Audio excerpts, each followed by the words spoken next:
ایسے صاحب ایک تو آج متوقع ہے کہ شاید عمران خان رحیم یار خان کے جلسے میں لانگ مارچ کا اعلان کریں گے، کوئی تاریخ دے دیں گے، لیکن دوسری طرف جلسے پر جانے سے پہلے انہوں نے صحافیوں سے گفتگو کی اور اس میں انہوں نے کہا ہے کہ اگر سائفر پہ تحقیقات کے لیے حکومت تیار ہے تو ہم قومی اسمبلی میں واپس آ سکتے ہیں۔ آج یہ بھی خبریں چل رہی تھی کہ یہ بھی ایک شاید مشروط شرط رکھی ہے کہ قومی اسمبلی میں آ جائیں گے اگر الیکشن کے حوالے سے بات کرنے کے لیے تیار ہو۔ تو کہیں نہ کہیں عمران خان اشارہ دے رہے ہیں حکومت سے انگیج کرنے کا، مذاکرات کرنے کا۔ کیسے دیکھتے ہیں اس کو آپ، اور ویلکم کریں گے؟ کچھ پیش رفت آپ کی طرف سے بھی دیکھی جائے گی کیا؟ جی شہزاد، دیکھیے ہم تو پہلے دن سے کہہ رہے تھے کہ عمران خان صاحب نے ایک بہت ہی جلد بازی میں اور پتہ نہیں کس سوچ کے تحت انتہائی قدم اٹھا لیا ہے، اور اگر وہ واقعی کوئی سیاست میں کردار ادا کرنا چاہتے ہیں تو انہیں اسمبلی کے اندر آ کے اپوزیشن بینچز پہ بیٹھنا چاہیے تھا، لیکن وہ استعفے دے کے باہر چلے گئے۔ اب شاید ان کے اپنے اراکین ان کو اس غلطی کا احساس دلا رہے ہوں گے، کیونکہ ان کے اراکین نے ان کے اس فیصلے کی تائید نہیں کی تھی، اور وہ اسپیکر سے بار بار یہ کہتے تھے کہ آپ ہمارے استعفوں کو منظور کرنے کا نوٹیفیکیشن جاری نہ کریں۔ تو اس لیے میرا خیال ہے کہ اب عمران خان صاحب اپنی جو کوشش ہے اس میں ناکام ہونے کے بعد کچھ اگر بہانہ تلاش کر رہے ہیں تو ہم ویلکم کریں گے، انہیں واپس آنا چاہیے۔ پہلے دن سے ہی انہیں اسمبلی کے اندر بیٹھنا چاہیے تھا۔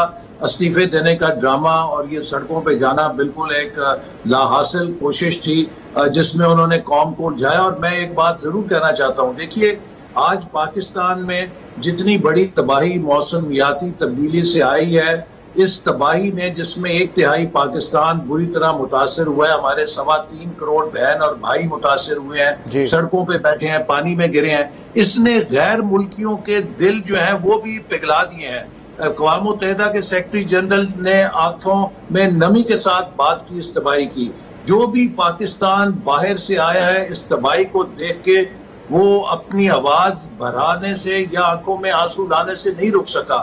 مجھے حیرانی اس بات کی ہے کہ عمران نیازی صاحب کے سینے میں کس طرح کا دل ہے کہ یہ اس تباہی کو دیکھ کر ان کو یہ نہیں خیال کہ یہ وقت قوم کو اتحاد پیدا کرنے کا ہے، قوم مل کر ان لوگوں کی مدد کرے۔ وہ مسلسل قوم کے اندر ایک انتشار، پولرائزیشن پیدا کر رہے ہیں جس سے کہ قوم مزید تقسیم در تقسیم ہو رہی ہے۔ اہم بات ہے کیونکہ جتنے انٹرویوز وزیر اعظم شہباز شریف نے یا آپ کے دوسرے ڈیلیگیشن نے دیے تو وہاں پہ یہ سوال انٹرنیشنل میڈیا نے بھی کیا ہے کہ ایک تو سیلاب کا معاملہ ہے، دوسری طرف دوسری جگہ جو سیاست ہے آپ کے ہاں وہ بہت پولرائز ہو چکی ہے اور بڑا پریشر کریٹ کر رہے ہیں عمران خان۔ لیکن ایسے صاحب کیا آپ واقعی سمجھتے ہیں کہ جو لانگ مارچ کا پریشر ہے وہ صرف ایک پریشر ہے، عمران خان صاحب یہ کریں گے نہیں کیونکہ پہلے بھی لانگ مارچ کر چکے ہیں وہ، اور اس مرتبہ تو جاوید لطیف صاحب جو وفاقی وزیر ہے وہ کہہ رہے ہیں سہولت کاری بھی ہے، راتوں کو ملاقاتیں ہو رہی ہیں، عمران خان سے یہ کہا جا رہا ہے کہ اگر لاشیں مل گئی تو تھرڈ امپائر انگلی اٹھا لے گا۔ یہ تو مطلب اس قسم کی باتیں تو 2014 میں ہم سن رہے تھے، کیا ایسا کچھ ہے؟ دیکھیے جاوید لطیف صاحب نے جو کچھ کہا ان کی اپنی ذاتی رائے ہو سکتی ہے، اور وہ نہ پالیسی دینے کے مجاز ہے، پالیسی بیان پارٹی کا، اور نہ وہ حکومت کی طرف سے کوئی پالیسی بیان دینے کے مجاز ہیں۔ اور میں سمجھتا ہوں کہ یہ ایک غیر ضروری بیان ہے جو انہوں نے دیا ہے۔ اس وقت ہمیں ملک کے اندر کسی قسم کی تقسیم اور انتشار کی گفتگو کرنے کی بجائے وزیر اعظم کا بھی یہی موقف ہے اور ہماری پالیسی ہے کہ ہم اس وقت سیاست نہیں، ان سیلاب زدگان کی خدمت کی ایفرٹ کریں۔ ہماری سیاست کا اول اور آخر یہی ہونا چاہیے کہ ہم ریلیف لیکن ایسے صاحب جاوید لطیف صاحب نواز شریف صاحب کے بڑے قریب ہیں، مریم صاحبہ کے قریب ہیں، مریم صاحبہ نے ابھی پچھلے چند دنوں کسی کوچ کا بھی ذکر کیا کہ کوچ ابھی بھی ان کی سہولت کاری کر رہا ہے، تو یہ جاوید لطیف صاحب اپنے طور پہ تو آ کے اتنا بڑا بیان نہیں دیں گے، وہ بھی پریس کانفرنس کرتے ہوئے؟ دیکھیے میں سمجھتا ہوں کہ وہ یقیناً جیسے میں نے کہا کہ وہ سیاست کے کھلاڑی ہیں، وہ اپنی انفرادی رائے کا اظہار کر سکتے ہیں۔ میں پارٹی کا سیکرٹری جنرل ہوں، میں کہہ سکتا ہوں کہ یہ پارٹی سے کوئی پالیسی بیان ایسا جاری نہیں ہوا، اور حکومت کے اندر بھی وزیر اعظم کی طرف سے کوئی ایسی ہدایت نہیں، یا وزیر اطلاعات کی طرف سے ان کی اپنی ذاتی رائے ہو سکتی ہے، لیکن میں پھر یہ کہوں گا کہ میری اس پہ رائے یہ ہے کہ یہ غیر ضروری تھا، غیر ذمہ دارانہ تھا۔ حکومت کو یقین ہے کہ کوئی ایسی سہولت کاری عمران خان کو نہیں پرووائڈ کی جا رہی ہے؟ دیکھیے عمران خان صاحب وہ کچھ کر رہے ہیں، اس کے اوپر ہم بھی کہہ چکے ہیں اور میں نے بھی کئی دفعہ کہا ہے کہ کوئی کسی قسم کی سلیمانی ٹوپی کا حصار ان پہ ہے کہ وہ عدالت کی توہین کریں تو ان کو کوئی نہیں پوچھ سکتا، وہ فوج کی توہین کریں انہیں کوئی نہیں پوچھ سکتا، وہ آئین کو بلڈوز کر دیں، ان کو کوئی نہیں پوچھ سکتا. وہ سپریم کورٹ کے فیصلے 7 مہینے امپلیمنٹ نہ کریں، انہیں کوئی نہیں پوچھ سکتا. یہ ایک مہمہ ضرور ہر کسی کے دماغ میں ہے کہ آخر وہ کون سا ان کے پاس ایسا جادو ہے، ان کے پاس کون سی ایسی سلیمانی ٹوپی ہے کہ جب بھی قانون اور آئین کو یہ توڑتے ہیں آئین اور قانون اندھا ہو جاتا ہے. ٹوپی کی بات تو آپ کہہ رہے ہیں سلیمانی ٹوپی ہے، کہیں نہ کہیں اشارتاً جاوید لطیف صاحب بھی ٹوپی کی بات کر رہے ہیں. مطلب یہ کیا ہے؟ کسی نتیجے پہ کوئی کنسنسس نہیں آپ لوگوں کے درمیان؟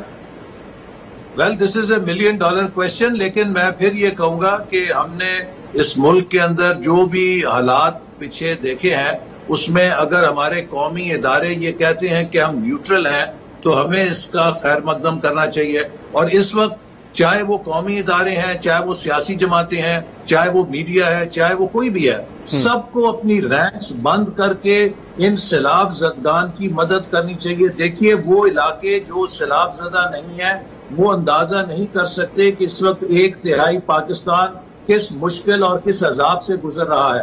تو لہٰذا ہمیں کوئی ایسی گفتگو نہیں کرنی چاہیے جس سے قوم میں کسی قسم کی کنفیوژن ہو، کسی قسم کا انتشار ہو. یہ وقت ایک بہت ذمہ داری کا وقت ہے اور ہمیں اپنے تمام ایسا صاحب ابھی ذمہ داری حکومت کی طرف سے زیادہ دکھانی چاہیے. تو عمران خان کے سائفر کی تحقیقات کروا دے تو قومی اسمبلی میں آئیں گے تو حکومت کیا ذمہ داری پوری کرے گی؟ مجھے بتائیے گا ذرا اسپیسیفکلی، کیونکہ مجھے یاد ہے شہباز شریف صاحب نے اپنی پہلی تقریر میں کہا تھا سب سے پہلا کام ہم یہ کریں گے کہ پارلیمنٹ میں اجلاس بلائیں گے، سیکیورٹی کا اجلاس ہوگا، اس میں اسٹیبلشمنٹ کے لوگ بھی آئیں گے اور اس سائفر کی باقاعدہ ہم تحقیقات کریں گے اور اس کے نتیجے پر پہنچیں گے کہ حقائق ہیں یا نہیں. وہ ہوا نہیں اب تک، تو اب کرا دیں گے آپ اگر عمران خان صاحب مشروط کر رہے ہیں اس سے؟ اگر آپ کو یاد ہو تو سپریم کورٹ نے جو فیصلہ جاری کیا اسمبلی کی نو کانفیڈنس موشن کے مسئلے کے اوپر، اس میں واضح طور پہ یہ لکھا گیا کہ کوئی ایسے شواہد حکومت پیش نہیں کر سکی جس میں یہ بات پتہ ہوتی کہ یہ جو ہے کوئی سازش ہے. ISI، MI، service chiefs, IB، ہمارے یہی ادارے ہیں نا جنہوں نے تحقیقات کرنی ہے، ان سب نے کہہ دیا ہے کہ کسی قسم کی کوئی سازش اس میں نہیں تھی. وزارت خارجہ نے کہہ دیا ہے کہ اس میں کوئی سازش نہیں. تو اگر پارلیمنٹ میں بحث نہیں کروائیں گے پھر نہ ہی سمجھیں کہ مذاکرات آگے بڑھ سکتے ہیں، کیونکہ عمران خان اس سے مشروط کر رہے ہیں کہ قومی اسمبلی میں آئیں گے اگر آپ اس پہ تحقیقات کروائیں گے.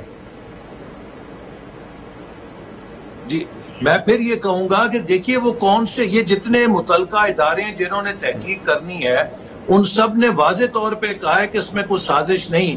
اب اگر عمران خان صاحب یہ تحقیقات CIA سے کرانا چاہتے ہیں، موساد سے کرانا چاہتے ہیں یا کسی غیر ملکی ایجنسی سے کرانا چاہتے ہیں وہ بتا دیں، کیونکہ پاکستان کی تمام سیکیورٹی ایجنسیاں کہہ چکی ہیں، سروس چیفز کہہ چکے ہیں، وزارت خارجہ کہہ چکی ہے، سپریم کورٹ کہہ چکی ہے کہ اس کے اندر کوئی سازش نظر نہیں آئی. تو اب عمران خان صاحب کی پتہ نہیں کون تسلی کر سکتا ہے.